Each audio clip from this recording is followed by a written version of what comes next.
Welcome to the show. We are very happy to have you with us today as we share our most inspiring weight loss transformations. So we get started with some hard-earned weight loss wisdom.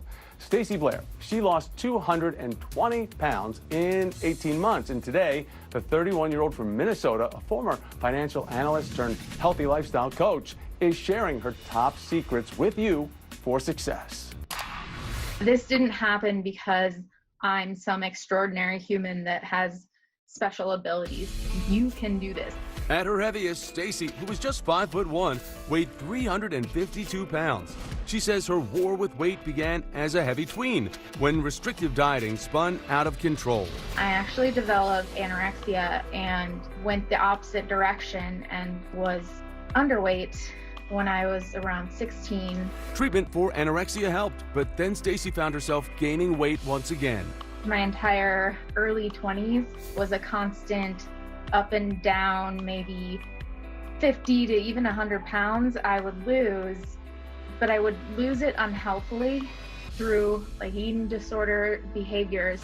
Stacy admits she wasn't able to get control of her bad eating behaviors or her weight until her size began to take a toll on her health. My aha moment was a day, September 14th, 2017. I was 27 years old and I had high blood pressure by that point. I had feet and ankles that would swell up. It was physically painful just to walk for more than 5 minutes. Stacy says she realized if she wanted to see 30, she needed to lose the weight. So she tried the keto diet and had super success. I ate a very low-carb diet and focused on as much unprocessed and whole foods as possible. But Stacy cautions keto is not for everyone. You have to find what works for you and make it a lifestyle so that you can sustain any weight you do lose. Stacy's new lifestyle has given her back her health and a determination to help others. She's sharing some tips for success because she says if she did it, you can too. Number 1, find the right motivation. I like to say, find your why that is stronger than your most powerful excuse. Your health or your kids or your family. Weight loss is almost 90% mindset. Tip number 2, track your food to count those calories because calories are what make you gain or lose weight. And while working out is important, for tip number 3, Stacy recommends you focus on diet over exercise. You can't outwork a bad diet.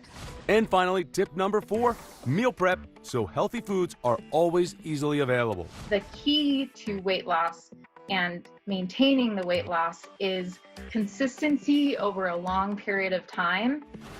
Stacy's been able to maintain a weight of 150 pounds for the last 2 years. She's recently engaged and finally able to fit into a wedding dress of her dreams and enjoying activities that being overweight would never allow before. As corny as it sounds, yay! It's not about the weight you lose, but the life you gain. For more great weight loss advice and how to follow Stacy and her amazing journey, all you need to do is go check out Stacy's website, or even easier, go visit her Instagram page. Now we turn our attention to another inspiring weight loss story. This one comes with a very unusual twist. Back to Fit. That is trainer Drew Manning's program, which details how he went, wait for it, from fit to fat to get fit again. He gained some 62 pounds, and Drew dropped that added weight alongside his clients. And it's all in an effort to better relate to their weight struggles. I am an emotional eater, and it's taken me a long time to realize that I do binge eat. I'm not even hungry, but I eat because I want the food. I want the feeling of the food. Rachel Beckstead is a 44-year-old mother of 4 from Salt Lake City who weighed 222 pounds at her heaviest. Her weight, her age, and her emotional state were all key factors as to why she was never able to lose the weight and keep it off in the past. Her body was also giving out. I had headaches all the time. I had restless leg syndrome. I started having a bunch of pain in my neck and in my back and in my knees, and I went to the doctor and found out that I had arthritis.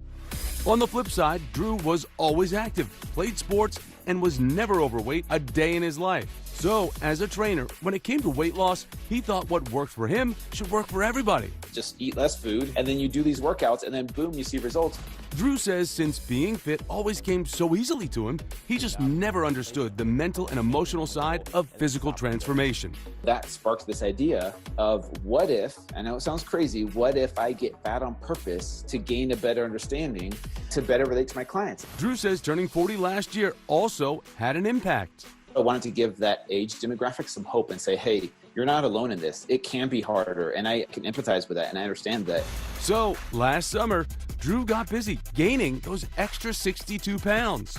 I started off by eating highly processed foods. All these foods like white bread, white pasta, juices, granola bars, chips, cookies, crackers, sugary cereals, sugary sodas. And Drew stopped exercising. Zero working out for 4 months. Drew says all of the added weight disrupted his sleep. It also made it harder for him to handle stress. My cortisol was through the roof. My testosterone dropped. I became more emotional. So, starting in January, Drew kicked off his virtual Back to Fit program with a Fit to Fat to Fit app that gives clients the same exercise and meal plans that he's following. A big part of the program is burning fat for fuel using the keto diet. And that's called ketosis, where we use the stored fat as an energy source for our brain, muscles, and organs to function. Keto is what finally worked for Rachel, who follows Drew's program to maintain her 85-pound weight loss. In addition to the workouts and diet, she loves the mental and emotional content, the affirmations, journaling, meditation, and community that are all part of the plan. It just works for me. I love it. I love the way I feel. Rachel's health is back on track, and she's maintaining a weight of 140 pounds. Drew is back down to his starting weight of 181, but Drew says the big win for him is being able to feel people's emotional pain, many who, because of their weight, never learned to love themselves. I'm on a mission to truly shift people's perceptions. If you're struggling, I promise you that all those things like losing weight and a body transformation will come so much easier if you operate out of a place of self-love versus self-hate. For more on what Drew learned after gaining 62 pounds on purpose, you can check out his Back to Fit journey via social media. So we've got one more amazing transformation for you, this one from a college grad with a degree in inspiration. After maxing out his weight while still a student, 23-year-old Peter Schoderbeck lost more than 200 pounds to follow his career dream. Now, he did it all on his own, armed with just grit and determination, and he says you might be surprised at what he can accomplish when you really put your mind to it. I'm very astounded by it. Back then, I would never thought that I would have been able to do this. Then was just over a year and a half ago when Peter weighed 442 pounds. He's now down to 220 pounds, but says the journey wasn't an easy one. When I was that heavy, I'd be sitting in my room thinking you really have to lose weight, and then I'd try to diet for 2 days, and it just wouldn't work out, and I'd be like, I can't do this. I just need food. I'll be fine like this. It was while in school at West Virginia University, Peter finally decided he wouldn't be fine at such a heavy weight. Studying to be a forester, he was having a hard time keeping up with his classmates when they were out working in the field.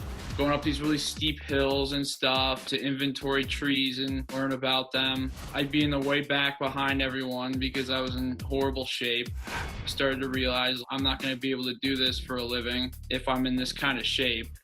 If I want to be a really good forester and get a good job, then I need to lose weight. So in mid-2019, Peter began to follow his own diet, counting calories and eating better, including lots of fruit and drinking lots of water.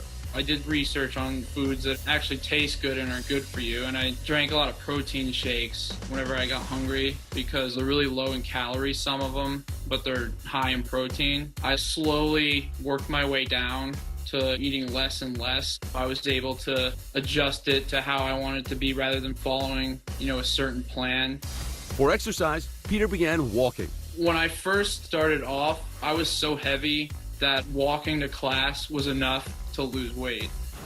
By the time the COVID lockdown sent Peter home from school, he had lost nearly 50 pounds.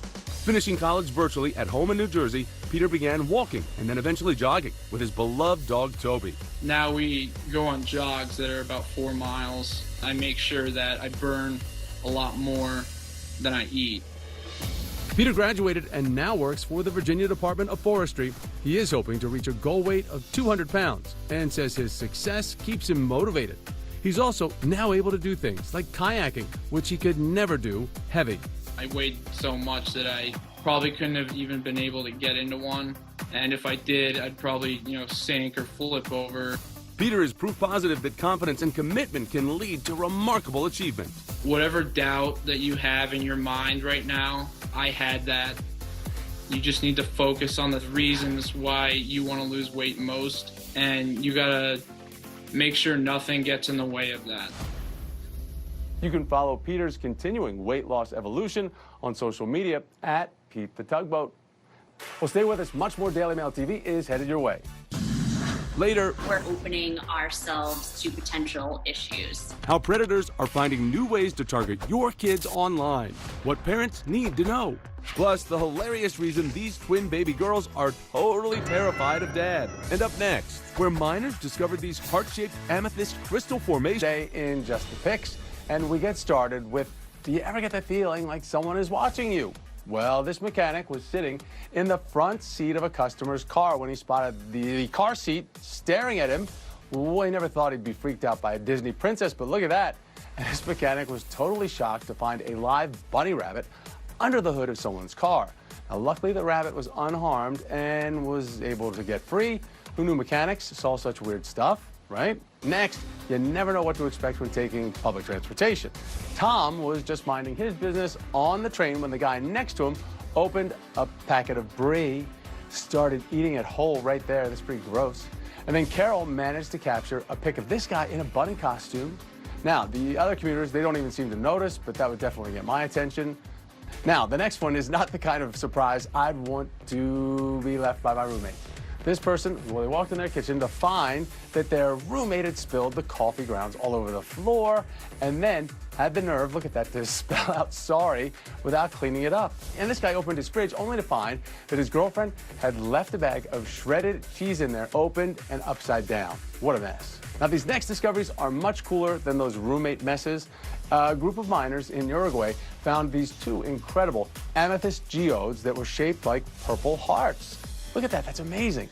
And this scuba diver named Mike went diving with his metal detector and ended up finding a $5,000 wedding ring that had been lost for almost 5 years, and he got to return it to the actual owners. What a cool discovery, and what a cool thing to surprise them with that return. Finally, I can guarantee this last surprise will put you in a good mood. Alwyn Wills was visiting a pet shop when he noticed that there was an abandoned egg inside one of the bird cages. Wanting to help the little egg, he asked the owner if he could take it home. All right, so after incubating the egg for a few days, he was able to see a beating heart inside the egg.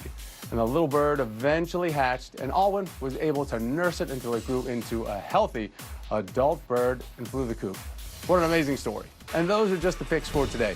Stay with us. Much more Daily Mail TV is spend more and more time at home on their devices. Experts are warning that sexual predators are using mobile apps and other forms of social media to target underage victims.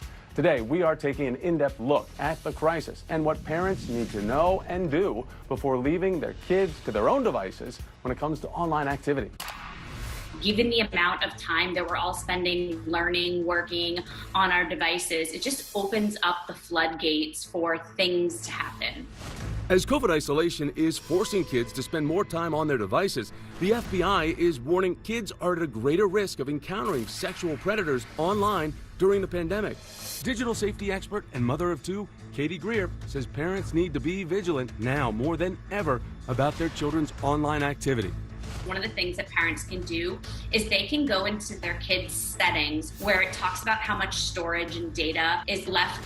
It will actually list out every single one of the apps that are on their phone. So if you come across an app that you don't know, Google it. What does this app do? What are my kids using it for? And can they be in contact with other people on it? In South Carolina, 60-year-old John DiGeronimo remains behind bars after allegedly using Google Hangouts and Omegle to meet and initiate a sexual relationship with a 14-year-old victim. Omegle is a live video chat app with strangers. Anytime we introduce a live video chat component, we're kind of opening ourselves to potential issues. Live streaming services can be especially dangerous because it's much more difficult to moderate those in real time. Callahan Walsh, a child advocate with the National Center for Missing and Exploited Children, explains how seemingly harmless apps on your kids' devices can be hunting grounds for sex predators. These predators will try to earn their trust, they will turn the relationship sexual, and they will demand for sexually explicit content. And sometimes that content is then used to blackmail that child. That's what we call sextortion, a trend that we're starting to see at the National Center tick up and up as we go. According to the National Center for Missing and Exploited Children, reports of online enticement nearly doubled compared to that of last year. In April, our cyber tip line reports increased about 318%. In Michigan, 35-year-old Anthony Hodges is facing multiple charges, including criminal sexual conduct and HIV exposure, after allegedly luring a 12-year-old girl for sex through Snapchat. Police believe the alleged predator found the victim through the app's location sharing feature. If you have location services turned on, an exploiter has the ability to pinpoint where an image or a video was taken, where a post was created from. For children that are on these platforms, they should always be turned off. And as the pandemic rages on, Callahan says parents should take immediate action to keep their kids safe when online. First, try to understand the technology the best you can. Second, set ground rules and stick to them. And last, have ongoing conversations with your kids about safety, because a parent can't always be there to make that safe choice. For more information on this issue, visit netsmarts.org. And for more of Callahan's work, be sure to catch In Pursuit with John Walsh and In Pursuit: The Missing, both of those shows now streaming on Discovery+. There is much more Daily Mail TV ahead for you, including some terrified twin babies, and it's coming up next in our last piece of mail. Closed captioning provided by... After seeing their daddy with his beard shaved off for the very first time. Hi.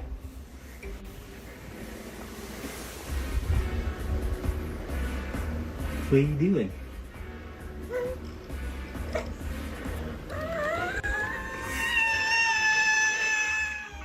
All right, so look at how she protects her sister. She's like, nope, you're going to stay right here, and the strange man, he will go away. And I hope these two stay very close and have each other's back, always as they should as they get older. But this is your last piece of mail. DailyMail.com is where the world gets its news, so please follow us online 24/7. I'm Thomas Roberts, and we really appreciate your time, so thank you very much for watching, and we will see you right back here the next time.